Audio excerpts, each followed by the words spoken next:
Hello and welcome to episode of the Bubbs on Sports podcast. Today is Wednesday, December 21st. Hope everybody's having a good day so far and had a good rest of their day yesterday. It is in fact Wednesday, December 21st here today. Wild day today in the world of sports. Wild day specifically in the world of baseball. We got a lot to get into, a lot revolving around New York baseball. It's all good news. If you're a New York Mets fan, you're feeling great today as one of the most shocking deals in MLB history went through at about 3 a.m. I should say last night as Carlos Correa, after hearing about him not having his introductory press conference yesterday, there was an issue with the physical with the San Francisco Giants. He goes and signs with the Mets, and if you're a Yankee fan today, you're obviously very excited as Aaron Judge had his reintroductory press conference, obviously after signing that big 9-year deal to come back. He has been named the 16th Yankee captain, and the passing of the torch from Derek Jeter, who obviously retired back in 2014, passes the captain over to Aaron Judge, and he takes it over here in 2022, and we'll start things off in the 2023 season coming up here in April. So a lot to get into today. It's going to be a baseball-driven day with all these major storylines hitting the New York baseball market. We'll start with the Mets. We'll get to Carlos Correa and the craziness. This is really one of the most shocking things in MLB history. We have not really seen this before. Buster Olney calling it, one of the craziest things we've seen. It's just a wild situation from what happened with the San Francisco Giants yesterday to not thinking much of it to now him being a New York Met and Steve Cohen, striking a deal during the middle of the night was wild. So we'll get into that. We'll also get to Aaron Judge, obviously get to the big time, news with him signing, officially signing his, 9-year extension with the Yankees and him being named 16th Yankee captain. We'll get into that. We'll get into what it means, why he deserves every bit of this, and why he is the captain, and why, again, he deserves to be the captain. And a great moment for the Yankees, a great moment for Aaron Judge. And we'll also get into a little bit more of, Hal said today that, the work's not done. There still needs to be moves to be made. What do the Yankees need to do, especially when you look across town and you see what the Mets are building? What else do the Yankees need to do in terms of continue to build up this roster to get to a legit, to have a legit opportunity to go and chase a World Series and not get swept in the ALCS? What more does this team need to do? So we'll get into that as well. And obviously a lot more stuff to get into. We'll also get you my game pick for Thursday Night Football. I'll get you Jets, Jaguars tomorrow night. I'll get you my game pick, my thoughts on the game. I'll also be recording my Jets preview show later on today on my Jets podcast, so look out for that. So a lot of sports coming your way. All right, so with all that being said, this is the Bubbs on Sports podcast, and let's get into it. So never a dull moment in the world of sports. There really isn't. And I guess if specifically you want to say never a dull moment in New York sports, you're not wrong, because when New York sports includes the New York Jets, includes the New York Yankees, includes the Giants, the Mets, there has been a lot of storylines coming out of those couple teams, and specifically today, what a crazy turn of events. So to give you kind of the timeline here, for those of you who may not know or do know but maybe don't know the full extent of it, Carlos Correa about 2 weeks ago, somewhere around 2 weeks ago, was signed with the San Francisco Giants. Or, not officially, but the San Francisco Giants signed Correa. We were all talking about, all right, the 4 big shortstops are off the board. Correa's going to San Francisco. We were all talking about how the Giants, did a good job bouncing back they missed out on Judge. They pivoted, landed Correa. That was all great. Then yesterday, you hear the report about how, the introductory press conference was postponed. And at first, we didn't know why. And then you hear he had, there was an issue with his physical. So you don't really know how to feel if, what's going to happen. If San Francisco, if there's going to be something where they retain him, does he get let go? You didn't think much of it. And then you get up this morning, and if you would have told me last night, us as sports fans would wake up this morning and the news of the day would be Carlos Correa going to the New York Mets, I would have thought you were crazy, because I really didn't think much of it at all yesterday about him missing his press conference and the physical not really going through. I just thought it was, something minor and, was going to get rescheduled. And I didn't think much of it. Maybe it's because it's San Francisco. They're out west. It's not like it was happening with the Yankees or the Mets, a New York team or somebody like that. it was happening all the way out west. So I didn't think much of it. You get up this morning and you hear Carlos Correa going to the Mets. And it's a massive 12-year deal, $351 million, a massive, massive contract.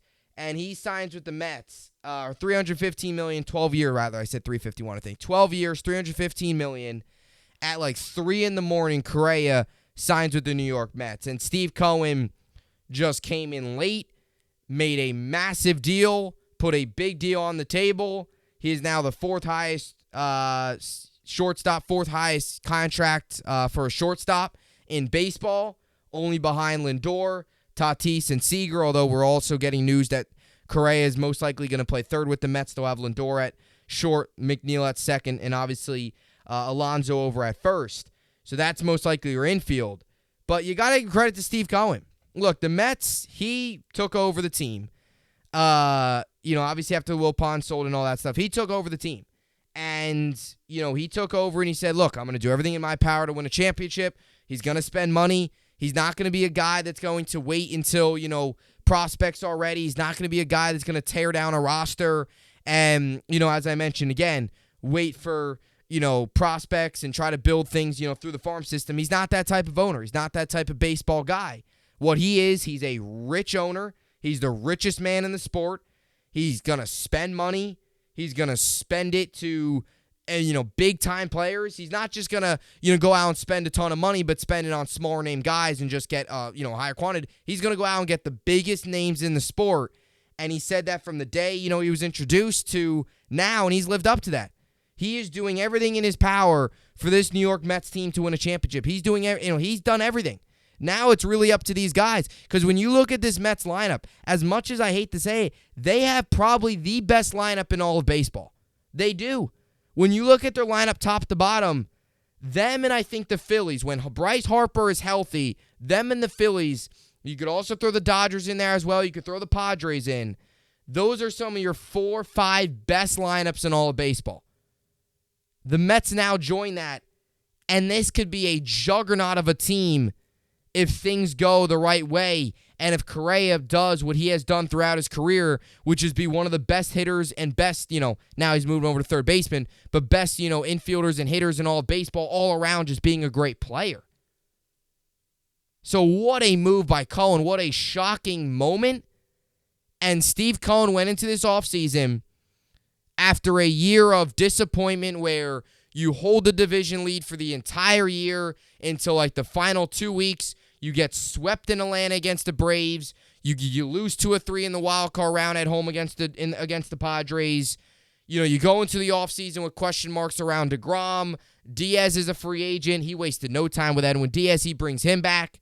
And then you get, Jacob DeGrom goes to Texas, and all these Met fans are upset. He responds 48 hours later signing Verlander. And to be honest with you, he has turned Jacob DeGrom into Carlos Correa, into Jose Quintana, Kodai Senga. He has turned Jacob DeGrom into all these pieces. So since free agency began, this is what the Mets have done. Jeff Passan tweeted out this earlier today, did a really good job of breaking down the numbers. So the total number that they have given, $806.1 million. So here are the contracts. Carlos Correa, $315 million deal. Brandon Nimmo, $162 million. Edwin Diaz, $102 million. Justin Verlander, $86.6 million. Kodai Senga, $75 million. Jose Quintana, $26 million. Omar Narvaez, $15 million. Ottavino, $14.5 million. David Robertson, $10 million. He basically turned Jacob DeGrom into all of that. And when you look at this Met team all around, whether you hate him or not, you got to give credit where credit's due. Steve Cohen has done an excellent job.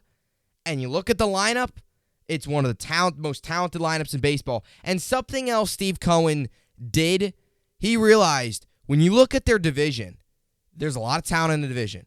You have a division that includes Ronald Acuna Jr., Bryce Harper, Trey Turner. You have a division that includes a team that just went to the World Series in the Phillies and only got better this year signing Trey Turner. So, and also they added to their rotation, added to a weakness of theirs, pitching, bringing in Taijuan Walker, former Met, obviously. They got better. You can make the argument, okay, the Braves, they lost Dansby Swanson, but they still got a lot of big pieces over there. I don't think the Braves are going to stink this year. Are they going to be, Swanson's a good player, but is he going to make or break that team? No. They got a good young core of guys coming up that can, fill in at the shortstop spot. They still got, Michael Harris, rookie, reigning rookie of the year. They still got Matt Olson, obviously, Acuna. They still got a good roster. They also have a very solid pitching staff headlined by Max Fried, obviously. So I don't think the Braves, some people feel like the Braves are going to take this dip this year. I don't think that. You're looking at the NL East now. The NL East, in my opinion, when you look at the top 3 teams, that's probably the best 3. You can make the argument those are 3 top 5 teams in baseball. Now, the other 2, Miami and Washington Nationals, those are 2 rebuilding teams. But man, oh man, the National League is loaded. But Steve Cohen recognized that. He realized that. He saw Philadelphia go to the World Series, beat St. Louis. He saw them beat Atlanta. He saw them beat San Diego. 2 teams the Mets could not beat late in the year. And then go to the World Series, and although they lost, they still gave, Houston a run for their money, and they were up, 2-1 in the series. All they had to find a way to do was win one more to put, Houston with their backs against the wall. They ended up getting no hit, which I think completely turned the series around after that no-hitter in, I believe it was Game 4. But they competed, and they only got better this offseason. And when you look at the Braves again, they're a talented roster. Yes, they lost Dansby Swanson, but they still got a ton of talent on that team. And they got talent that's going to be there for a while. Guys like Ronald Acuna, guys like Matt Olson, they're guys that are going to be there for a long time. Michael Harris, definitely, solid pieces there. Max Fried, good team. I know they lost Kenley Jansen, but I'm not over concerned there. He's a solid asset for the bullpen, but I don't think that's going to make or break their team there. But the Braves are still a solid team. So he looked at the division and realized, look, I got to make some moves, and he did that. And this Met team is so much better than they were last year. We talked about it last year, how good this team was. They're even better than last year. They really are. You have a team that includes, I don't think, if you would have told me that Francisco Lindor and Carlos Correa would be on the Mets, 2 years ago, I would have thought you were crazy. Prior to the Lindor signing. It's just crazy. It's just crazy the turn of events that it took. And obviously we don't have to, talk much about Correa. We all know what he brings to the table. To get you the numbers here, last season he batted .291, 22 home runs, 64 RBIs, 834 OPS. He's 28 years old. He's loaded with talent. He's won a World Series already, so he knows what it takes. He was obviously there in Houston. And we all knew that this was going to be Correa's big year because he signed last year a short one-year deal with the Twins, and then to go to the Twins and then obviously, opts out after the year, and now he gets his big-time contract. And it's not with San Francisco. It's with the New York Mets. So you look at this Met team. You go through the lineup. And again, there's still some positions that there's still some question marks. Like catcher, you still don't know what they're going to do there. Most likely it's probably going to be Omar Narvaez, who they brought in as a free agent. Do they go Alvarez as the year goes on? It's interesting. The one disadvantage that Alvarez has is it's a veteran pitching staff. And is Scherzer and Verlander going to want to pitch to Alvarez? Is a 38-year-old and a 40-year-old, 2 guys that have a ton of experience, going to want to pitch to a rookie? Are they going to want to do that? That's the one question. But if they do bring up Alvarez, is he DH? Which would then, how much playing time then does Vogelback get? So there are, catcher and DH spot definitely, or maybe the 2 spots that still you could see some adjusting. But for the most part, right now, if you had to guess, it's probably going to be Narvaez opening day at catcher. You'd have Vogelback back at DH. Then your infield would be first base is Pete, obviously Alonso. Second base, McNeil. Third base would be Correa. Shortstop, Lindor.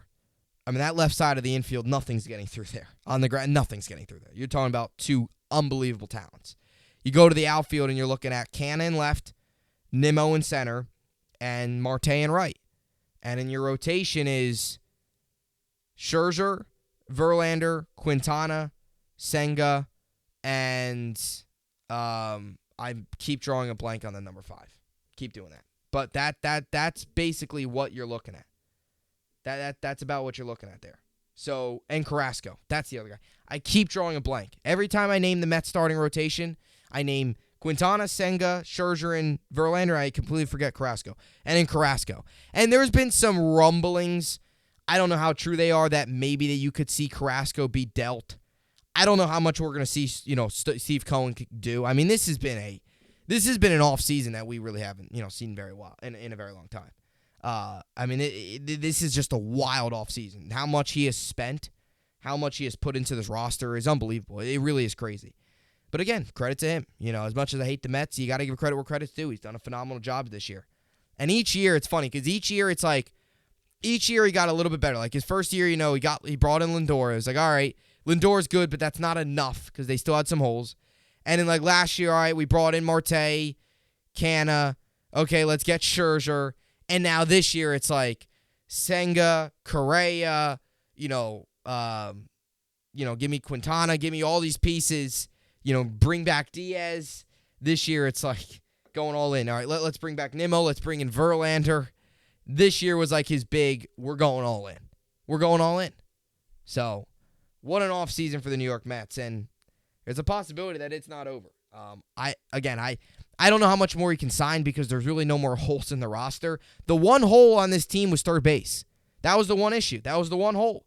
And he filled that last night. So there's really no holes. You can't say catcher's a hole. It's a question, but it's something that can be solved with, Francisco Alvarez, number one prospect in baseball. So that's not a hole. That's more of just who's going to play. There's talent there. It's just who's going to be the starter. I'd assume probably to start the year it's going to be Narvaez, and then maybe you see Alvarez. At some point, you got to get Alvarez up, though. If you're the New York Mets, you have to. Whether it's in a DH role or catcher role, he's too talented to just continue to sit in the minors. He's way too talented. This is a guy that's ready to be called up.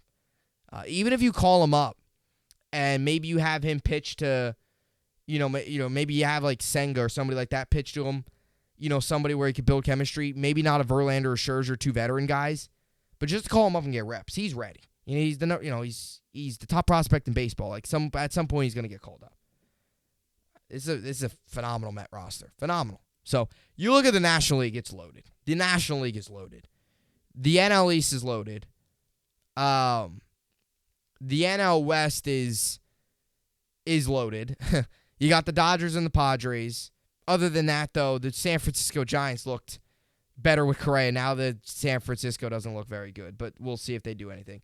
That's another thing, too, I want to mention. Like, out of all of this, the biggest, loser is the Giants. I think they're a bigger loser than the Mets are a winner. And the Yankees, too, because obviously the Yankees brought back Judge, who the Giants were involved in. The Giants missed out on Aaron Judge, and they missed out on Carlos Correa. And they missed out on those two guys in terrible fashion. Like, they missed out on those two guys, not like, other teams just signed them. John Heyman, for Judge, falsely reported Arson Judge is going to the Giants. So at least, they got Arson Judge, right? But Aaron Judge, he meant Aaron Judge going to the Giants. Then you hear, I jumped the gun. That's not true. And then later that night, Judge goes to the Yankees, goes back to the Yankees. And then now here with Correa, he was on the Giants all this time, and then out of the middle of nowhere, introductory press conference postponed, physical, something was wrong with the physical, and now the Mets come in late and sign him. So it was like the two most painful ways to, miss out on players. Like they literally had them, false reporting and a messed up physical kind of, took San Francisco, made San Francisco miss out on Aaron Judge and Carlos Correa. So it's a there's no other way to put it. It's a failed offseason for the Giants. It is a failed offseason. Unless if they go out and make some crazy trade, it's a failed offseason. They were in the market for a lot of big names, and they missed out on every one of them. And two of them, it seemed like they were at the finish line, and they couldn't cross it with Judge and Correa. So it was a failed offseason for the San Francisco Giants, but a huge success for the Mets. And as for the Yankees, who we shift into now, their offseason hopefully is, in a way, I guess, just beginning. There's still a lot more work to do, obviously. But today at Yankee Stadium, Aaron Judge had his reintroductory press conference, if you want to call it, whatever you want to call it, as he obviously re-signs with the Yankees and comes back on that big 9-year deal, $360 million. And with that brings a big announcement as the Yankees officially named him the 16th Yankee captain of all time in Yankees history. The last one was obviously Derek Jeter from 2003 to 2014.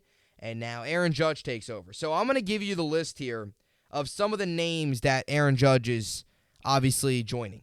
There's 16 total, obviously Judge being the 16th, and here are some of the names. So Clark Griffin was the first one ever.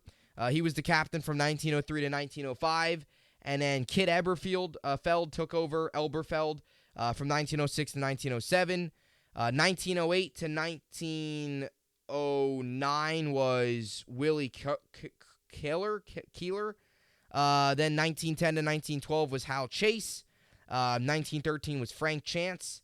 And then 1914 to 1921 was Roger Peckinpah, I guess, if you want to, that's how you pronounce the name. Then 1922 was obviously the great Babe Ruth. 1922 to 1925 was Everett Scott. And then Lou Gehrig took over 1935 to 1939. Thurman Munson from 1976 to 1979. Greg Nettles from 1982 to 1984. Willie Randolph was the captain from 1986 to 1988. Ron Guidry from 86 to 88. Don Mattingly from 91 to 95. He passed the torch to Jeter, who was the captain for 11 years, 2003 to 2014. And then Jeter now passes the torch to Aaron Judge as he takes over here in 2022 and will play his first game as the Yankee captain, obviously in April. I think the season, March, April of 2023 when opening day begins. So I thought that was really awesome, an awesome moment. I think we all kind of expected it. And then at the press conference, you obviously see Derek Jeter and Willie Randolph there. And as I mentioned, Willie Randolph was the captain from 86 to 88 prior to Guidry and after Greg Nettles. And it was funny because you obviously see, so you see Willie Randolph there and then you see Jeter there and you're like, this has to be the passing of the torch. This has to mean Judge is the captain. And it was obviously the case and it's well earned. Look, Judge represents everything it is to be a New York Yankee. He's the heart and soul of the team. I've talked about it so much. We've all talked about it a lot as fans, from on the field to off the field. You talk about his on-the-field stuff first. He's the most talented player on the roster. Without him, this team is not the same. They're not nearly as good. He was the best player in baseball this season, MVP, Judge at Chambers, great offensively, great defensively, 62 home runs. That's another thing, too, today. Roger Maris, that legendary picture of him holding up the jersey with a 61 on the back. Judge today held up a jersey with the 62 on the back. So some cool history to see there. History kind of repeating itself in a way with obviously Judge breaking the record with 62, obviously in Texas this year with the big 60-second home run, which was awesome. There was on-the-field stuff, there was off-the-field stuff. He's awesome in the locker room. He's humble. He's good with the media. He fits the market. Homegrown talent, homegrown player, drafted, out of Fresno State. Wasn't, a big name coming out of college, but to be able to, do what he has done throughout his career, the struggles that he got off to early in his career to, have that big 2017 season where he won Rookie of the Year, he won the Home Run Derby, all those great things, and then last year to hit 62 home runs, I mean, it's just awesome. And when you hear players talk about him, he's loved around the locker room. I mean, he is the leader of this team. He's the heart and soul of the team. And as I mentioned, without him, this Yankee team is not nearly anywhere close to where they were last year. I mean, without Judge last year, you can make the argument they wouldn't even be a playoff team. That's how much he meant to them last year, and that's how much he means to them year in and year out. I mean, he does things you don't see very often. He's a generational talent. He's that type of player. He's that good. So, well earned there for the captain spot. And I thought it was pretty cool to obviously see Jeter and all those guys there. And he joins a list of some legendary Yankees when you go down the list and you see Lou Gehrig and Thurman Munson and Greg Nettles and Willie Randolph and Babe and Don Mattingly and Jeter and Guidry and now Judge. I mean, those are some legendary names in Yankee history, dating all the way back to, Babe in 1922, 100 years later now to Judge here in 2022. Some great Yankees, some great players have worn the pinstripes, and that's what makes this organization so great. So that was awesome to see today. And he kind of said, too, in his press conference a little bit as well, look, Judge, a lot of people don't realize, Judge, he declined 10 years, $400 million in San Diego to come back to the Yankees for 9 years, $360. And how made it happen?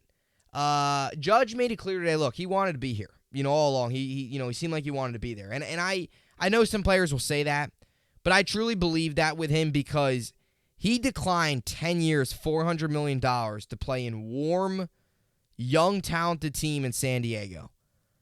Instead, he declined that and took 9 years, 360, significantly less money, one less year. New York City, it gets cold here.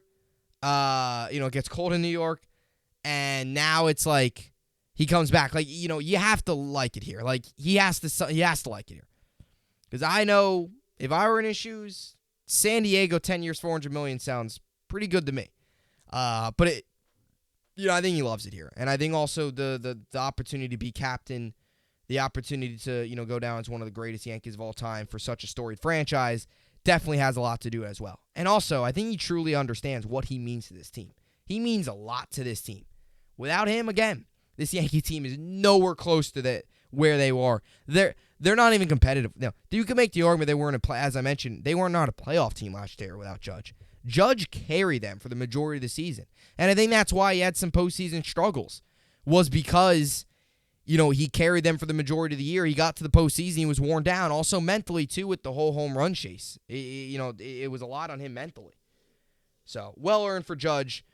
And, I thought it was a pretty cool press conference today, and it was cool seeing Jeter and Willie Randolph there to pass the torch of, captaincy over to Aaron Judge, 16th Yankee captain of all time, and joins, some legendary names like Gehrig, Babe, Munson, Guidry, Mattingly, Thurman, Munson, as I mentioned, obviously, Willie Randolph, Jeter, and all those guys. Now Judge joins that list of all as the 16th, and 15 great Yankees prior to him as well.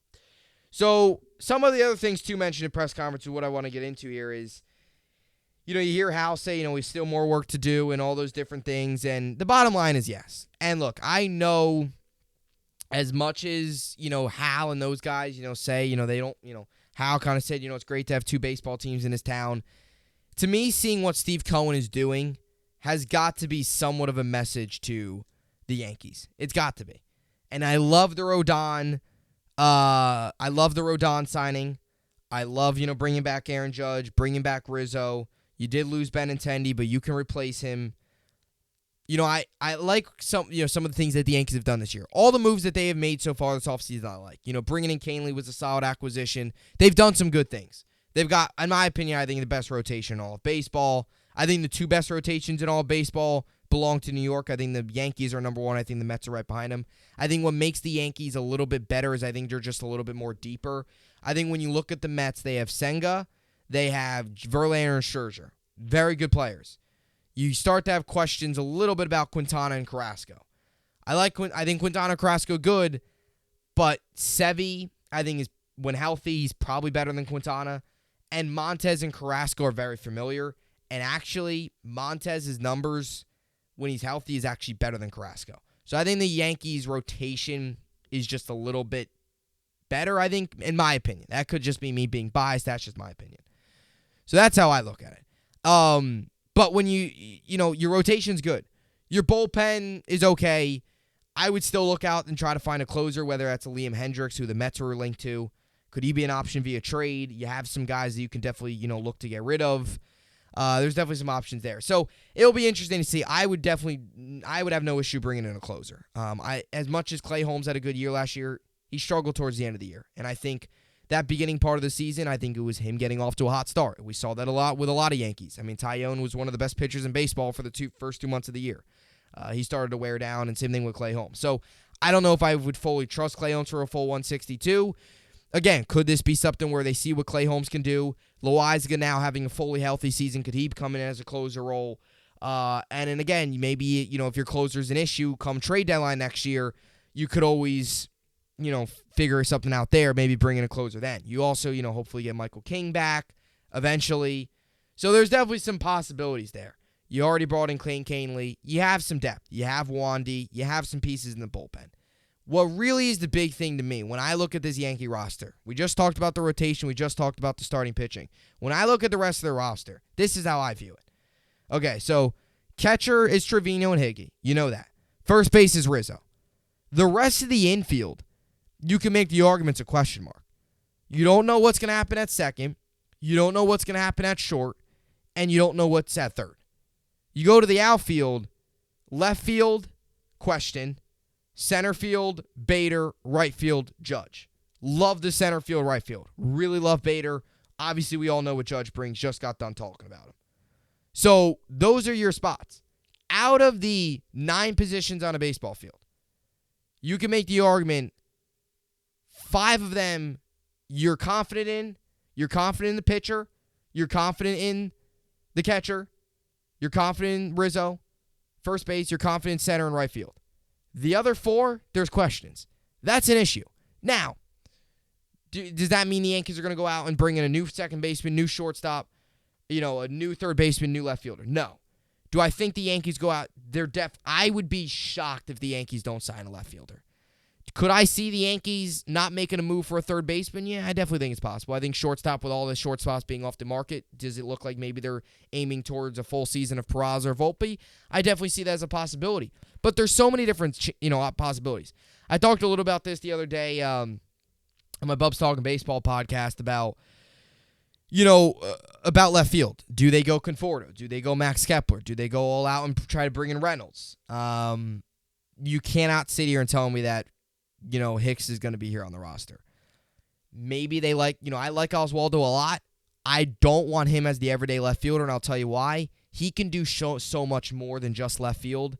I want to use him as kind of your super athletic, your multi-utility type guy. Like a younger version of DJ LeMahieu that can do a little bit more. He can play the outfield, DJ can. And I like DJ. That's not a knock on DJ. That's more of just a compliment to obviously to Oswaldo. That's why I wouldn't want Oswaldo in left, because he can do so much more. He can play third. He can honestly play short. He can play second. He can play first. He can play all positions on the infield, and he can play right and left field in the outfield. I'm sure if you threw him inside, he could play basically every position except pitcher and catcher, and I'm sure he could probably play catcher. As a matter of fact, I think he might actually used to, but he could do everything. So I would rather use him as your super utility guy than just stick him in left, because when he's not in left, then who's your left fielder? Hicks? Are you rolling with Hicks then? That's the one thing. So I would rather Oswaldo be that guy where, if somebody needs a day off, you could basically just plug in Oswaldo and feel confident with his bat and, his defense in that position. Do they maybe put him in the... I don't see them... I see them maybe having to package one of these prospects for a guy like Brian Reynolds. I don't know. It's going to be interesting to see how they address left field. Third base has to be addressed. My solution at the beginning of the offseason was sign Trey Turner, put him at short, put IKF at third. That was my solution. That's not the case anymore. I still think you got to get rid of Donaldson. I still think you got to get rid of Hicks. So, however you do that, trade Donaldson, cut Hicks. Maybe try and figure out a way to trade Donaldson, because they're not going to probably cut Hicks or Donaldson too much money. I could see, again, I've talked about this a lot. I think Donaldson's a more, intriguing option than Hicks, if that's the right word to use. I don't think any of them are intriguing, but if I had to choose one, it would be Donaldson, because at least he can give you some production defensively. He can give you a little bit of power, too. Hicks can't do anything. Hicks is so old, or so bad. He's old, too, but he gets hurt too much. His defense stinks. We saw that last year. Had a lot of brain farts in the outfield.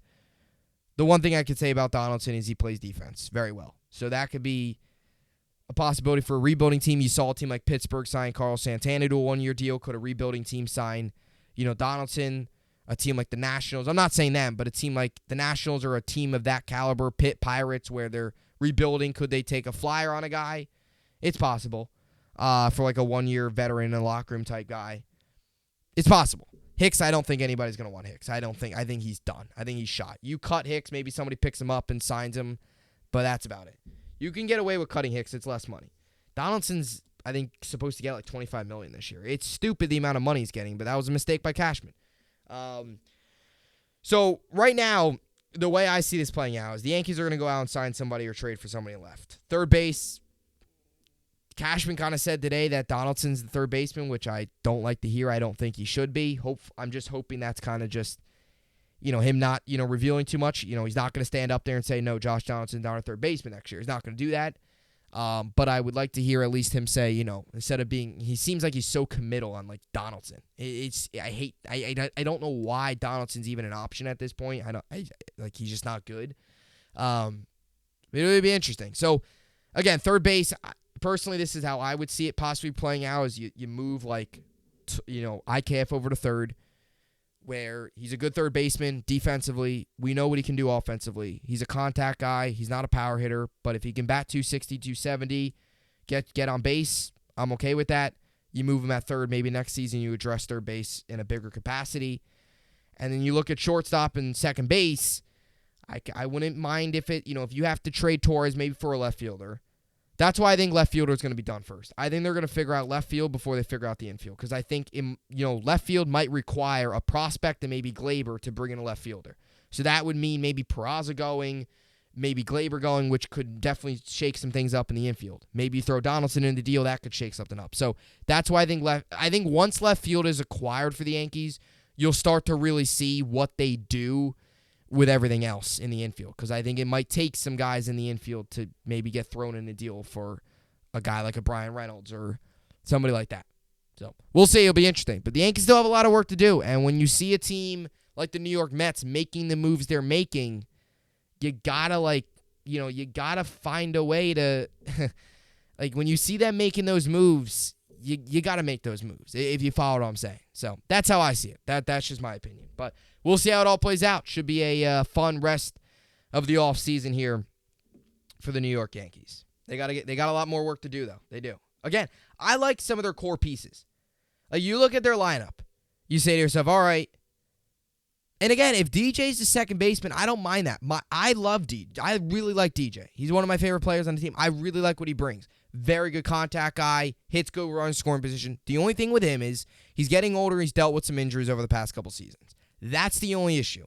Can you truly rely on him to be healthy? Because if he's not healthy, then what? If you rely on him to start and he's not healthy, that's an issue. And he's getting up there in age. If he was younger and he was dealing with an injury, that's one thing. But that fact that he's getting older, and it seems to be affecting his, his hitting a little bit too, that's an issue. That's just me. But, again, I want DJ on the roster, whether he's starting or not. I want him on the roster. I'm not saying to get rid of him. I'm just saying I think you could probably find maybe you pull up one of the prospects and stuff. I think you got to find a way this year to incorporate Volpe and Peraza into the everyday lineup at some point, whatever it is. You got to find a way. I think it's time. Maybe you start, I don't know. Maybe you start Volpe. It's going to be interesting to see how the Yankees do this. There's a lot of maneuvering. I mean, they're putting a lot of pressure on Volpe. They passed on a lot of big shortstops this offseason that they could have went out and signed because they know that they feel they got two good prospects that could help them up the middle. So, though, they're putting a lot of pressure on those guys. We got to see it come through. And eventually, they're going to have to call them up. Volpe raked last year at, in AAA. So, it would be interesting. But it's definitely definitely going to be interesting to see how things play out here with the Yankees and the rest of their offseason. All right, so now to close things out, as I mentioned earlier, we'll get to the Jets pick here. I got to admit about the MLB this season, this might be one of the greatest off seasons ever. This might be one of the greatest ones I've witnessed. It might be. From just the craziness. Not even just the signings, the craziness. Like Arson Judge going to the Giants, that craziness. The physical not panning out to now, Correa going to the Mets at 3 a.m. Like, it's been just a wild offseason. It has been.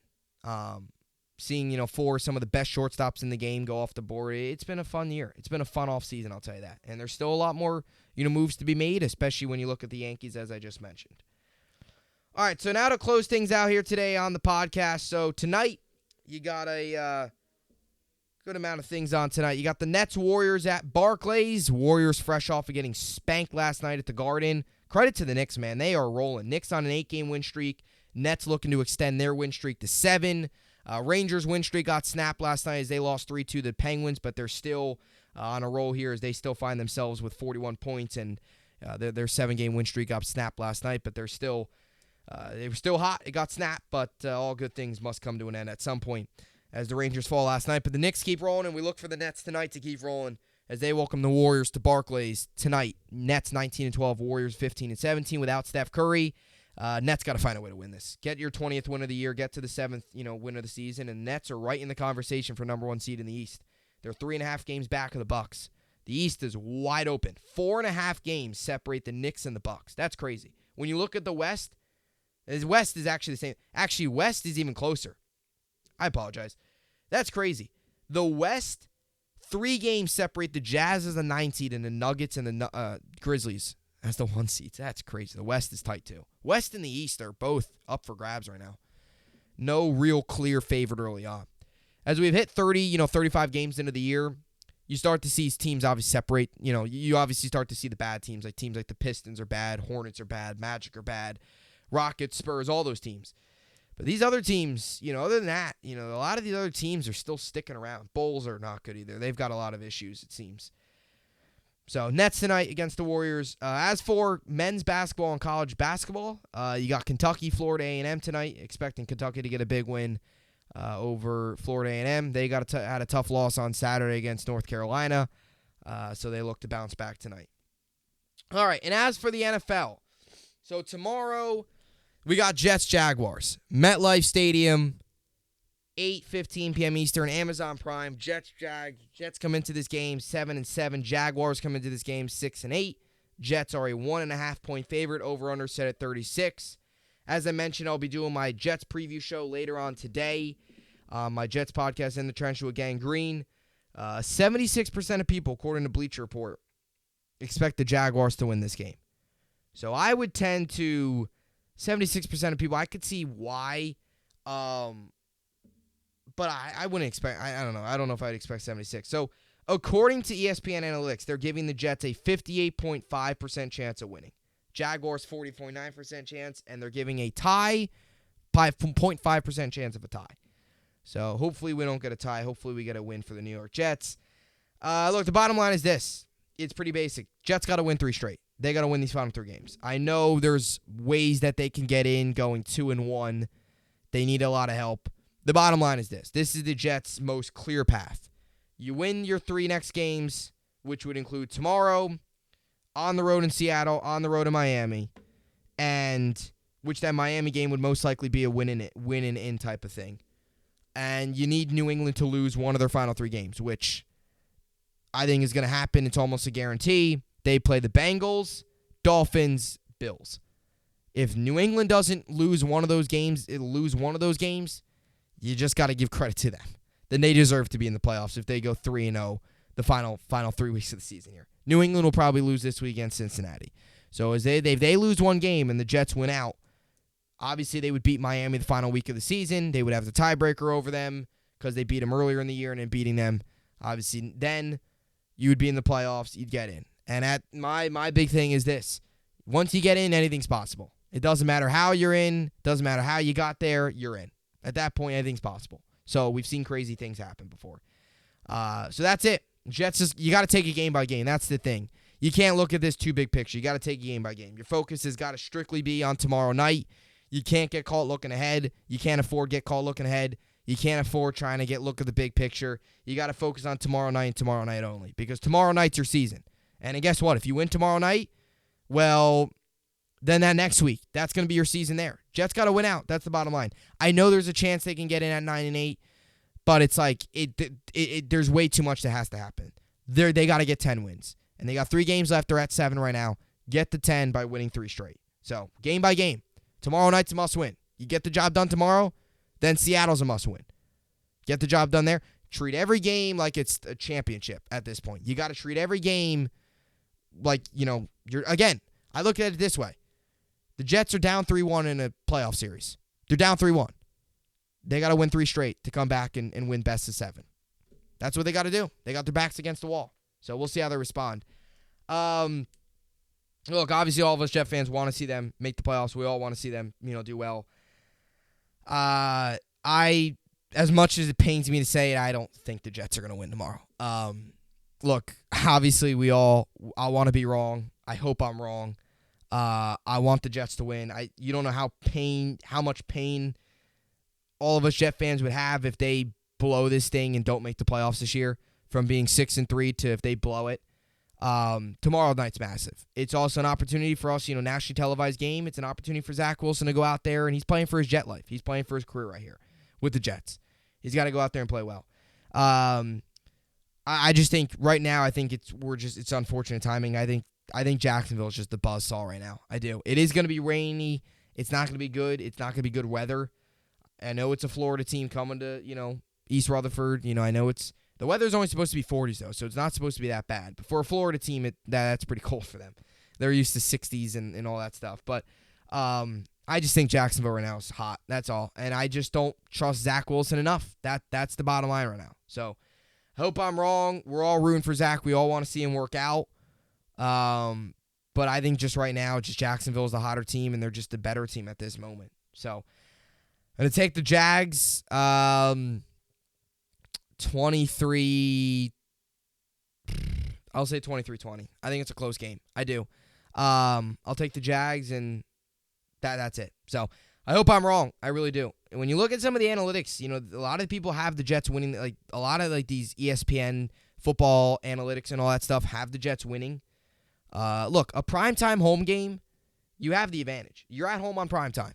That place should be roaring tomorrow at MetLife. It's a must-win game. It's a must-win. All three of the final Jets games are going to be roaring. Because when they go to Seattle, that game's going to mean a whole lot for Seattle. They might be playing for their season right there because they got Kansas City this week and they'll probably lose. So they'll probably be playing for their season. And then tomorrow night, you got the Jets. And they're playing for their season right there. And in final week of the season, Miami might be a win and get in where, it's going to be a loud environment as well. So these are three massive games. These are the three biggest games the Jets have played in a very long time. So let's go Jets, baby. Jets, Jets. Obviously, I'll have my preview show up on later today. Got to get the notes and all that stuff ready. Get you my keys to the game on In the Trench with Gang Green, so look out for that. I'll also have a Bubbs Talking Baseball podcast up later today, so look out for that there too. A lot more content coming. And let's go Jets tomorrow night. Jets, Jaguars, 8:15 p.m. Eastern. Prime Video. Huge opportunity for the New York Jets. Get the win. Get to 8-7. All hope is restored. You get that short mini bye. Obviously, you kind of get a mini bye. You get, the 3 days off after the Thursday game. And then you get an opportunity to go up against Jacksonville. Or to go up against Seattle on the road. Take you game by game. Tomorrow night, must win for the New York Jets. Let's get the job done. So, that will do it. As always, hope you enjoyed it. And thanks for watching.